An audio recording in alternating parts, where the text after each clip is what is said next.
أما بعد فأعوذ بالله السميع العليم من الشيطان الرجيم من همزه ونفخه ونفثه بسم الله الرحمن الرحيم وضرب الله مثلا قرية كانت آمنة مطمئنة يأتيها رزقها رغدا من كل مكان فكفرت بأنعم الله فأذاقها الله لباس الجوع والخوف بما كانوا يصنعون۔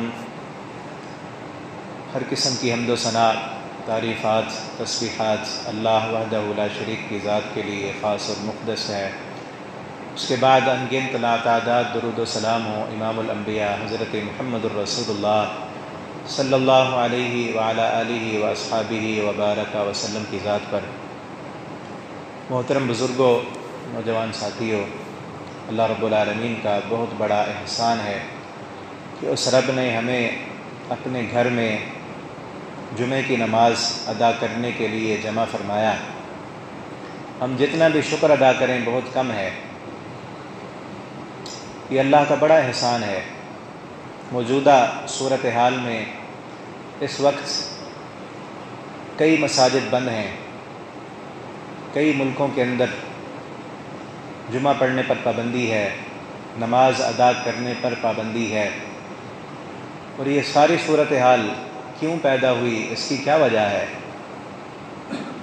ادھر ادھر کی باتیں کہ یہ وبا مصنوعی ہے، فلاں نے بنائی ہے، وہ باتیں کرنے سے بہتر ہے کہ ہم حقیقت کی طرف آئیں اور کچھ اپنے قصور مانیں کہ کچھ ہے، ہمارے قصور ہیں جس وجہ سے یہ وبا آئی ہے۔ اور ہمارا عقیدہ ہے کہ کائنات کا ایک پتا بھی اللہ رب العالمین کی مرضی کے بغیر حرکت نہیں کر سکتا، اور جب اللہ کے گھر بند ہیں تو اللہ کی مرضی کے بغیر بند نہیں ہیں۔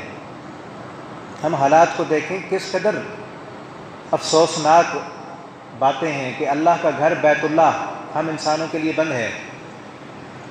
تو یہ اللہ رب العالمین کی ناراضگی کی علامت ہے کہ ہمارا رب ہم سے ناراض ہے۔ اس طرح دنیا کے اندر کوئی انسان اپنے گھر کے دروازے کسی کے لیے بند کر دے کہ فلاں بندہ میرے گھر میں نہ آئے، میں اس کی شکل نہیں دیکھنا چاہتا، یہ ناراضگی کی علامت ہوتی ہے نا۔ تو اللہ کا گھر اللہ کی مرضی کے بغیر کوئی نہیں بند کر سکتا۔ جو آیت کریمہ میں نے آپ کے سامنے پڑھی ہے، اللہ رب العالمین فرماتے ہیں، ایک بستی کی مثال اللہ نے بیان کی ہے، اس مثال کو دیکھیں اور ہم اپنے حالات پر غور کریں۔ اللہ تعالیٰ فرماتے ہیں ضرب اللہ مثلا، اللہ تعالیٰ ایک مثال بیان کرتے ہیں، قریۃً، ایک ایسی بستی کی، کانت آمنہ، کہ جو امن والی تھی، مطمئنہ اور اطمینان والی تھی۔ دو لفظ اللہ تعالیٰ نے بولے ہیں، ایک آمنہ اور ایک مطمئنہ۔ آمنہ کا مطلب ہے کہ بیرونی امن تھا اس پر، اس کے بارڈر سارے محفوظ تھے، کسی قسم کا کوئی خطرہ نہیں تھا۔ اور مطمئنہ، داخلی طور پر بھی اطمینان تھا، اندرونی بھی امن تھا، کسی قسم کے اندر خانہ ان کے لڑائیاں اور جھگڑے فساد نہیں تھے، بیرونی بھی امن اور اندرونی بھی امن۔ اور آگے فرمایا یأتیہا رزقہا رغدا، اس بستی والوں کے رہنے والوں کا رزق ہر طرف سے موسم کے مطابق جس چیز کی ضرورت ہوتی تھی وہ آ جاتا تھا۔ کس قدر خوشحال تھی وہ بستی۔ اور اللہ تعالیٰ فرماتے ہیں فکفرت بانعم اللہ، اس بستی کے رہنے والے لوگوں نے چاہیے تو یہ تھا کہ اللہ کا شکر ادا کرتے، اللہ کی فرما برداری کرتے، ہر طرف سے امن، سکون اور اطمینان تھا تو شکر ادا کرتے۔ اللہ فرماتے ہیں فکفرت، انہوں نے اللہ کی نعمتوں کی ناشکری کی، کفران نعمت کیا۔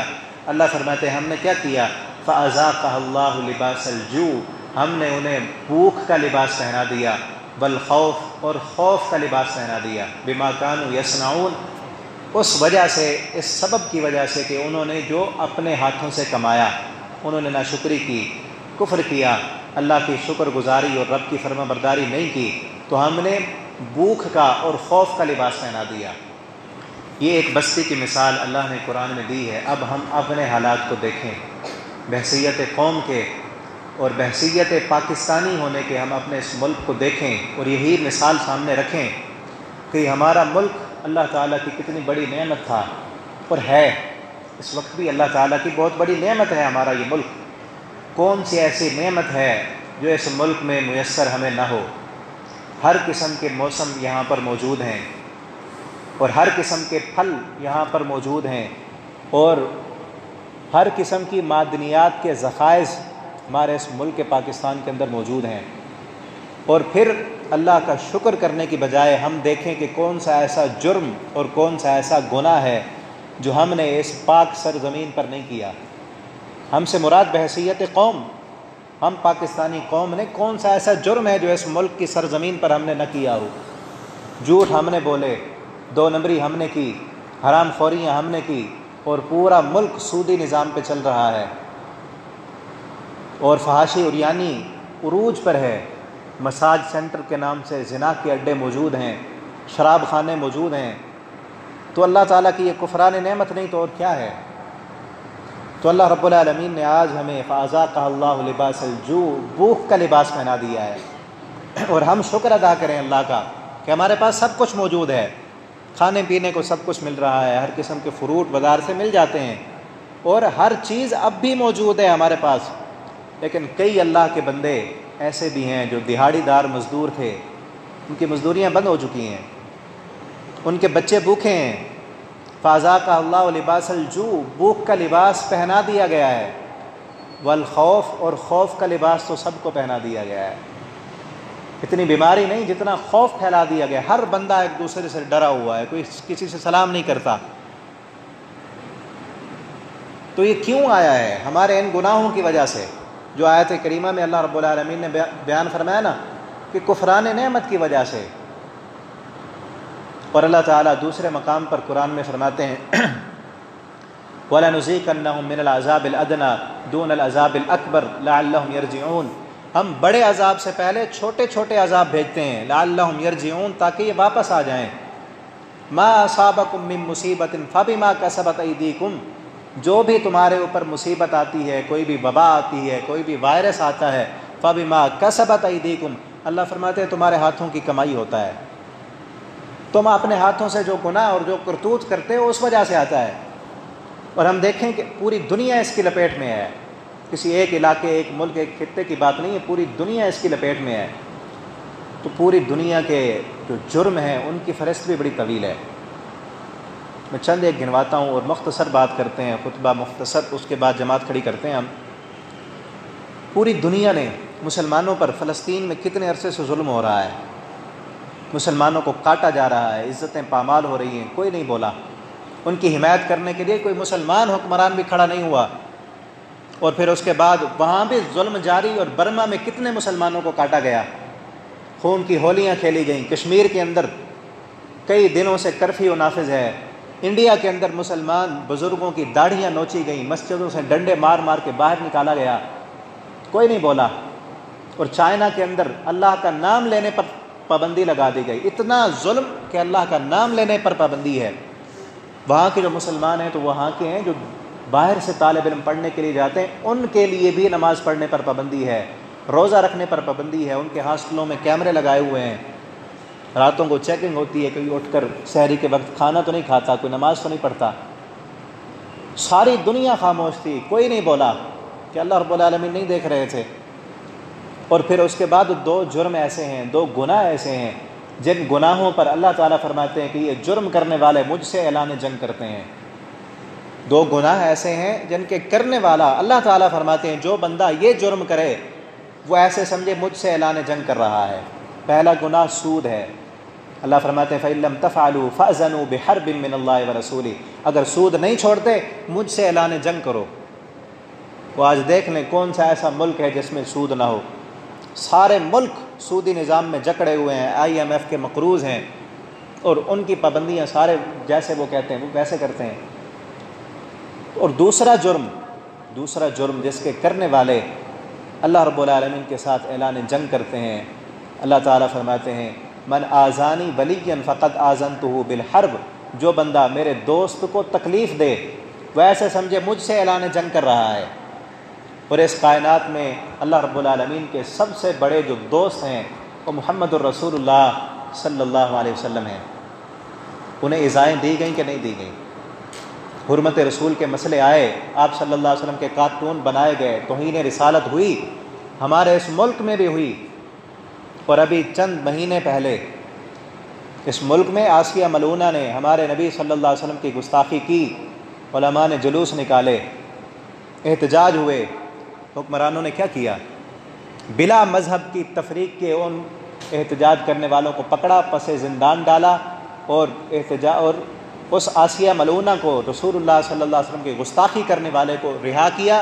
لوگوں نے جا کر دنیا نے اسے ایوارڈوں سے نوازا۔ کتنا بڑا جرم تھا یہ! تو اللہ کے خلاف اعلان جنگ تھا۔ اور پھر ابھی پچھلے مہینے 8 مارچ کو عورت مارچ کے نام سے کتنی فحاشی اور عریانی کو فروغ دیا گیا۔ وہی حکومت تھی جنہوں نے ان علماء کو پکڑا جو حرمت رسول کے لیے نکلے تھے، انہیں پس زندان ڈالا، اور ان احتجاج کرنے والے، جلوس نکالنے والیوں کو کچھ نہیں کہا۔ اور رسول اللہ صلی اللہ علیہ وسلم کا فرمان ہے کہ جس قوم میں فحاشی عام ہو جائے، عریانی عام ہو جائے، اس قوم کے اندر، ان لوگوں کے اندر اللہ تعالیٰ ایسی بیماریاں مسلط کرتے ہیں جن بیماریوں کا نام ان سے پہلے لوگوں نے نہیں سنا ہوتا۔ یہ جو بیماری آئی ہے پہلے نام بھی نہیں سنا تھا، اس وجہ سے آئی، یہ فحاشی عریانی کی وجہ سے، اللہ رب العالمین کی نافرمانیاں کرنے کی وجہ سے۔ اور پھر اگلی بات یہ دیکھیں ہم کہ سر فہرست وہ ملک ہیں، یورپ کنٹریز ساری اس کی لپیٹ میں ہیں، وہ ملک سر فہرست ہیں اس بیماری میں، کہ جو ملک آج سے پہلے کہتے تھے کہ دوسرے علاقوں میں جہاں زلزلہ آتا ہے، سیلاب آتا ہے، وہ بھی اللہ کی طرف سے آزمائشیں اور عذاب ہوتا ہے۔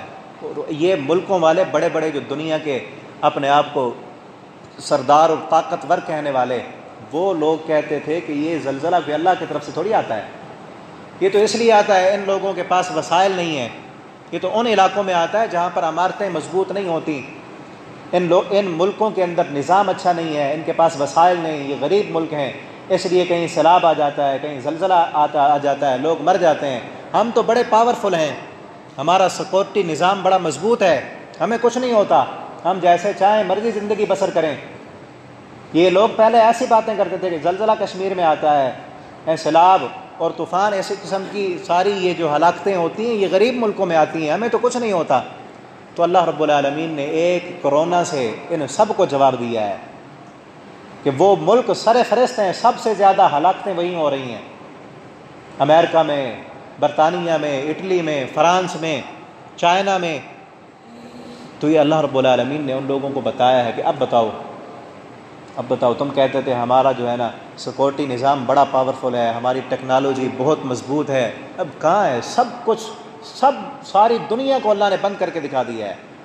اور فیس بک پر اگلے دن ایک پوسٹ چل رہی تھی کہ قیامت کے دن تو اللہ تعالیٰ کہیں گے نا لمن الملک، کس کی ہے بادشاہی؟ اور آج دنیا کی حالت دیکھ کر ایسے لگتا ہے کہ اللہ رب العالمین دنیا میں ہی پوچھ رہے ہیں لمن الملک، بتاؤ بادشاہی کس کی ہے؟ کہاں ہے تمہاری ٹیکنالوجی؟ کہاں ہے تمہاری دوائیاں؟ کہاں ہے تمہارے سائنسدان؟ اور اللہ رب العالمین یہ بتانا چاہتے ہیں کہ میں تمہیں ہلاک کرنا چاہوں تو اپنی ایسی مخلوق بھیج کر ہلاک کر سکتا ہوں جو تمہیں نظر ہی نہیں آتی۔ تو اب کرنے کے کام کیا ہیں کہ اللہ کی طرف پلٹ آئیں، قرآن پڑھیں، یہ قرآن سب کچھ بتاتا ہے، یہ وبا آئی کیوں ہے قرآن بتاتا ہے، اور جائے گی کیسے یہ بھی قرآن بتاتا ہے۔ اللہ تعالیٰ فرماتے ہیں ما اصابکم من مصیبت فبما کسبت ایدیکم، جو بھی مصیبت، جو بھی پریشانی، جو بھی دکھ آتا ہے تمہارے اپنے ہاتھوں کی کمائی ہوتا ہے۔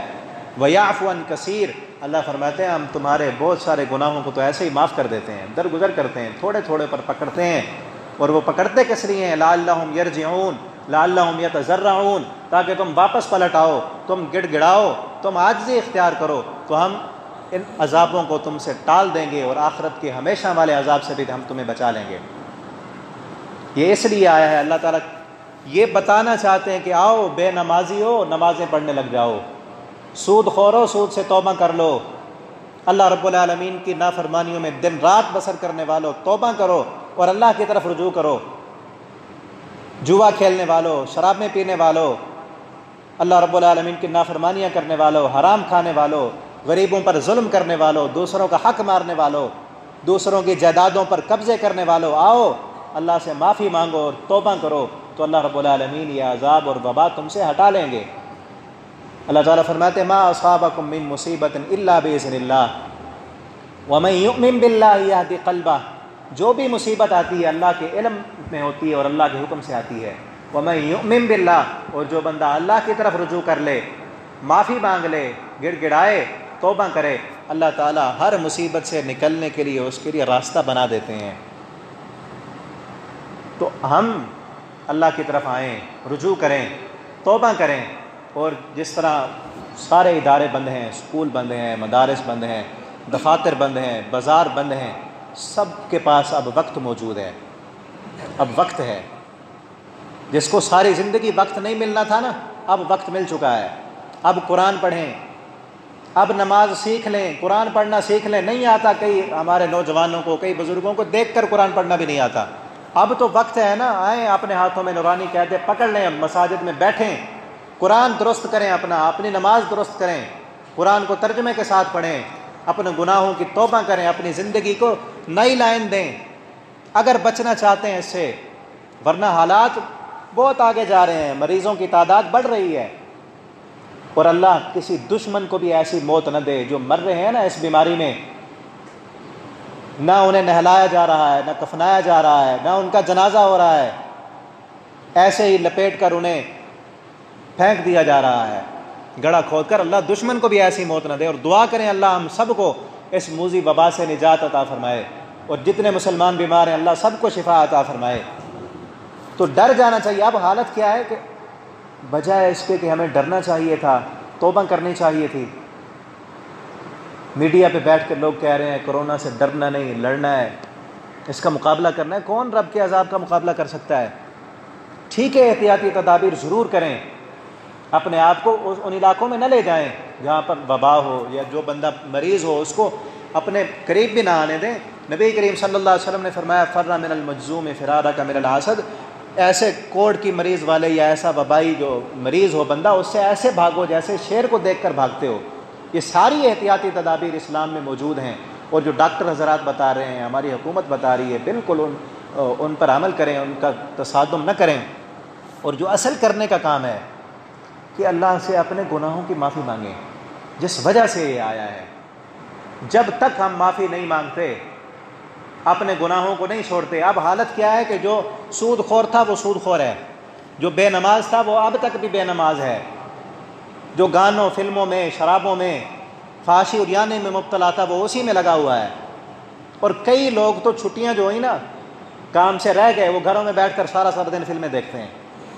ایک بزرگ کے بارے میں مجھے ساتھی بتا رہے تھے کہ اس کے بیٹے نے دبئی سے کال کی کہ ابا جان گھر سے باہر نہیں نکلنا، بیماری ہے، آپ اندر رہیں، اور آپ بزرگ ہیں، 50 سال سے زیادہ عمر والے کو زیادہ خطرہ ہے، تو آپ نے باہر نہیں نکلنا۔ آگے سے باپ اتنا بڑی عمر والا، پوتوں نواسوں والا، وہ کہتا ہے پھر بیٹا ایسے کر، مجھے نا یہ بڑا موبائل بھی لے کر دے اور اس میں فلمیں بھی بھروا کر دے، سارا دن میں گھر بیٹھوں گا تو فلمیں تو دیکھتا رہوں نا۔ اسی وجہ سے تو یہ آئی ہے۔ تو میرے بھائیو، میرے دوستو، گھروں میں بیٹھیں سارا دن فلمیں اور گانے، فیس بک پر، واٹس ایپ پر اپنے آپ کو برباد نہ کریں۔ قرآن پڑھ لیں، حدیثیں پڑھ لیں، نبی کریم صلی اللہ علیہ وسلم کی سیرت پر کتابیں پڑھیں۔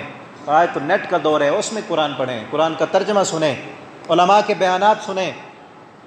اور دوسری جو بات ہے، وقت پر نماز پڑھیں، 5 وقت کی نماز وقت پر پڑھیں اور باجماعت پڑھیں، اور صدقات دیں۔ نبی کریم صلی اللہ علیہ وسلم نے فرمایا صدقہ جو ہے وہ بلاؤں کو ٹال دیتا ہے۔ یہ وبا آئی ہے، صدقہ دیں گے تو ضرور ٹل جائے گی۔ اگر جن میرے بھائیوں نے رمضان میں زکوٰۃ دینی تھی تو اب کھاتے کھول لیں۔ کئی لوگ ایسے ہیں جن کے پاس اب کھانا پینے کے لیے کچھ نہیں ہے، راشن نہیں ہے، ان کے پاس راشن پہنچائیں۔ کئی دیہڑی دار مزدور وہ اب بے روزگار ہو چکے ہیں، ان کے بچے بھوکے ہیں، ان تک پہنچائیں کھانا، کسی کو پتہ بھی نہیں چلنے دیں۔ یہ تصویروں اور ویڈیوز کے چکر میں نہ پڑیں، چھپا کر دیں۔ اللہ رب العالمین اگر آپ کو رمضان سے زیادہ ثواب نہیں دیں گے تو رمضان سے کم ثواب بھی آپ کو نہیں ملے گا۔ یہ وقت ہے، صدقات دیں، اپنے زکوٰۃ آپ دیں۔ اللہ رب العالمین صدقہ کرنے سے یہ ان بلاؤں کو ٹال دے گا۔ یہ آئی اس لیے ہے کہ ہم نے مسکینوں اور غریبوں کو کھانا کھلانے کی ترغیب نہیں دی، ہم نے بھوکوں کی پرواہ نہیں کی، ہم نے چھوٹوں پر ظلم کیا، ہم نے دوسروں کی جائیدادیں غلط طریقے سے، ناجائز طریقے سے اپنی بنائیں، سودی نظام چلایا۔ تو صدقات دیں، وقت پر نمازیں پڑھیں، توبہ اور استغفار کریں۔ اور آخری اور اہم ترین بات نبی کریم صلی اللہ علیہ وسلم کا فرمان ہے، بلکہ اللہ رب العالمین قرآن میں بھی فرماتے ہیں قُلْ لَن يُصِيبَنَا إِلَّا مَا كَتَبَ اللَّهُ لَنَا هُوَ مَوْلَانَا، جو بھی مصیبت اور تکلیف تمہیں پہنچتی ہے نا اللہ کے علم میں ہوتی ہے اور پہلے سے لکھا ہوا ہے۔ اس دنیا کے بننے سے 50,000 سال پہلے اللہ نے سب کچھ لکھ دیا ہے۔ یہ میں آپ جمعہ پڑھا رہا ہوں، آپ پڑھ رہے ہیں، اللہ نے 50,000 سال پہلے لکھ دیا تھا۔ اور یہ جو وبا آئی ہے اللہ کے علم میں ہے کس کس کو لگنی ہے، کون کون اس سے محفوظ رہے گا۔ تقدیر بھی کوئی چیز ہے، احتیاطی تدابیر ضرور کریں، لیکن احتیاط کے نام پر اپنے آپ کو خبتی نہ بنائیں اور اپنا عقیدہ خراب نہ کریں۔ عقیدہ اور ایمان یہ ہونا چاہیے کہ یہ بیماری اللہ کے حکم کے بغیر کسی کو کچھ نہیں کہہ سکتی۔ بیماری میں یہ طاقت نہیں ہے کہ کسی دوسرے کو لگ جائے، اور احتیاط کرنا، بیمار انسان سے دور رہنا، یہ بھی ہمیں قرآن و حدیث نے تعلیم دی ہے۔ اور بیماری پر یقین رکھنا، اس وائرس پر اگر ایمان آ گیا تو نبی کریم صلی اللہ علیہ وسلم کا فرمان ہے کہ ایک رات بارش برسی، صبح کو آپ صلی اللہ علیہ وسلم نے فرمایا آج کی رات جو بارش برسی ہے نا، اس بارش کے برسنے کی وجہ سے کئی لوگ مومن ہو گئے ہیں اور کئی لوگ کافر ہو گئے ہیں۔ صحابہ نے پوچھا اللہ کے پیغمبر بارش کا ایمان اور کفر سے کیا تعلق؟ آپ صلی اللہ علیہ وسلم نے فرمایا جس بندے نے یہ کہا نا کہ یہ بارش برسی ہے فلاں ستارے کے فلاں جگہ پہنچنے کی وجہ سے، وہ بندہ کافر ہو گیا ہے، اللہ کا اس نے انکار کر دیا ہے۔ اور جس بندے نے یہ کہا ہے کہ اللہ کے حکم سے برسی ہے، وہ بندہ مومن ہے۔ تو ہم بھی یہ کہیں، یہ نہ ہو کہ میں کہوں کہ میں یہاں 10 شک میں آیا ہوں، کہیں کسی کو سلام کر لوں تو کرونا لے کر یہاں سے نہ جاؤں میں، اور آپ کہیں کہ یہ مولوی صاحب آئے ہیں اس سے سلام کر لیا تو کرونا ہمیں نہ ہو جائے۔ تو اس وجہ سے اگر میں نے کہا کہ ادھر میں گیا تھا تو مجھے ہو گیا، اللہ تعالیٰ ہم سب کو محفوظ فرمائے۔ تو یہ خبتی بنانا ہے اپنے آپ کو کہ اس کے پاس نہیں جانا، اس کو نہیں ملنا، یہ نہیں کرنا۔ اور سلام کرنا یاد رکھیں، سلام کرنا رسول اللہ صلی اللہ علیہ وسلم کی سنت ہے اور ہمارا ایمان ہے۔ اللہ تعالیٰ نے قرآن میں کہا ہے وَمَا أَرْسَلْنَاكَ إِلَّا رَحْمَةً لِّلْعَالَمِينَ، ہم نے اپنے نبی کو رحمت بنا کر بھیجا ہے، اور میرے نبی کی ہر سنت میں رحمت ہے، کبھی کوئی بیماری نہیں آ سکتی۔ قدم سے قدم ملا کر مسجد میں صف بنانا، نماز پڑھنا رسول اللہ صلی اللہ علیہ وسلم کی سنت ہے، اور اس سنت میں رحمت ہے، بیماری نہیں ہے۔ نماز پڑھنا اسلام ہے، اور اسلام کے بارے میں اللہ تعالیٰ فرماتے ہیں اسلم تسلم، اسلام قبول کر لو سلامتی آ جائے گی۔ نماز پڑھنے سے انشاءاللہ کچھ نہیں ہوگا، نماز سے تو شفا ملتی ہے۔ اور انتہائی افسوس کی بات ہے کہ وہ صحن کعبہ جس سے شفائیں ملتی تھیں، اور وہ زمزم کا پانی جس سے لا علاج بیماروں کو شفا ملتی تھی، ہمارے گناہوں کے سبب وہ بھی ہم سے بند ہو چکا ہے۔ اور اللہ تعالیٰ سے دعا کریں، اپنے گناہوں کی معافی مانگیں، گناہوں کو چھوڑیں، اور آئندہ سے اللہ رب العالمین سے یہ عہد کریں کہ اللہ جو ہو چکے ہیں ہو چکے ہیں، آئندہ کی زندگی ہم تیری فرما برداری میں گزاریں گے۔ اب بھی اگر ہم نے توبہ نہ کی نا، اب بھی ہم گھروں میں بیٹھ کر نیٹ پر فحاشی اور یعنی دیکھتے رہے، غیبتیں کرتے رہے، حرام کھاتے رہے، جھوٹ بولتے رہے، تو کہیں دور نہیں ہے کہ ہم بھی اسی بیماری میں نہ مبتلا ہو جائیں۔ اور جن جن ملکوں میں اللہ کی نافرمانی زیادہ تھی نا، فحاشی اور یعنی زیادہ تھی، انہی ملکوں میں یہ بیماری بھی زیادہ ہے۔ اٹلی میں، فرانس میں، یورپ میں، جہاں اللہ کی نافرمانی، فحاشی اور یعنی بے حیائی، بے پردگی بہت زیادہ تھی، یہ بیماری وہاں بہت زیادہ ہے۔ اب سب بند ہیں، تو ہمیں ابھی تنبیہ ہے، اللہ نے تنبیہ دی ہے کہ پلٹ آؤ، اللہ کی نافرمانیاں چھوڑ دو اور اللہ کی فرما برداری میں زندگی بسر کرو، تو اللہ رب العالمین ضرور ہمارے حالات کو بہتر کر دیں گے۔ اللہ تعالیٰ سے دعا ہے اللہ رب العالمین ہم سب کو اس وبا سے نجات عطا فرمائے، اور جو کچھ سنا ہے اللہ رب العالمین ہمیں اس پر عمل کرنے کی توفیق عطا فرما دیں۔ آخر دعوانا الحمدللہ رب العالمین۔